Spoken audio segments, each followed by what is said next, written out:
निसर्ग हा स्वतःच एक मोठा कलाकार आहे.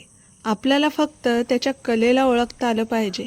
आपण सहसा चित्र काढण्यासाठी पांढरा शुभ्र कॅनव्हास शोधतो, पण माझ्या बाबतीत काहीतरी वेगळंच घडलं. छकुली इकडे ये ग.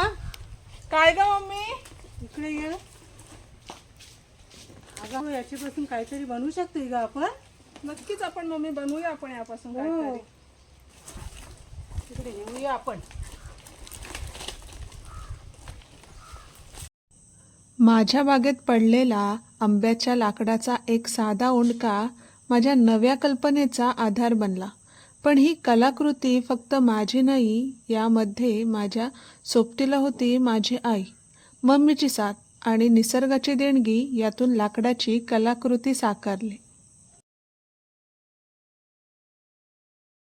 बागेत फिरत असताना हे लाकूड मला मिळालं. त्याच्या रेषा आणि नैसर्गिक पोत पाहून मला जाणवलं की हे केवळ लाकूड नाही, तर एक जिवंत कॅनव्हास आहे. निसर्गाच्या या साध्या लाकडाच्या तुकड्याला कलेचं रूप देण्याची इच्छा इथूनच सुरू झाली. कोणत्याही कामात मम्मीची सोबत असली की त्या कामाला एक वेगळीच दिशा मिळते.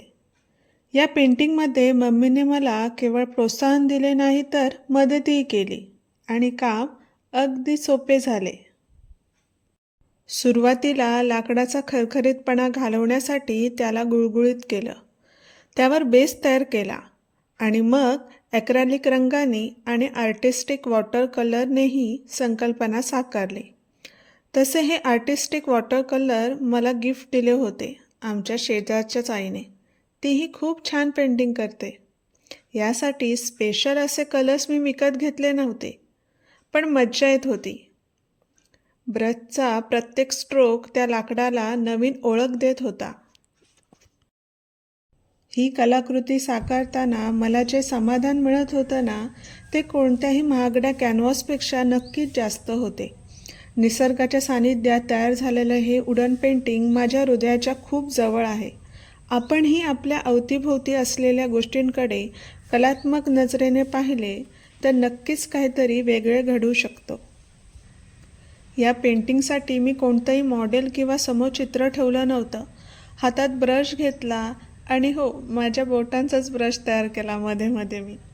आणि त्या लाकडाच्या रेषा जशा वळत गेल्या तसे माझे रंग धावत गेले. म्हणतात ना, कला ही नियोजित नसते, तर ती उत्स्फूर्त असते.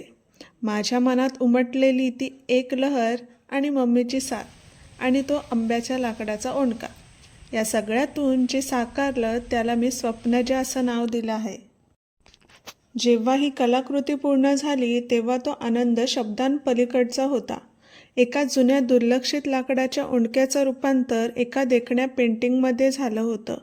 यातून मी शिकले की कल्पकता आणि कष्ट एकत्र आले की कशाचंही सोनं होऊ शकतं. मित्रांनो, निसर्गाच्या सोबतीने साकारलेली ही कलाकृती तुम्हाला कशी वाटली? तुमच्याकडेही अशा काही हटके कल्पना किंवा आईसोबतचे कलेचे किस्से असतील तर मला कमेंट्समध्ये नक्की कळवा. तुमच्या प्रतिक्रियांची मी मनापासून वाट पाहत आहे. आणि हो, लाईफ विथ मानसी या यूट्यूब चॅनलला लाईक, शेअर आणि सबस्क्राईब करायला विसरू नका, कारण तुमची साथ आणि प्रेम माझ्यासाठी खूप महत्त्वाचे आहे.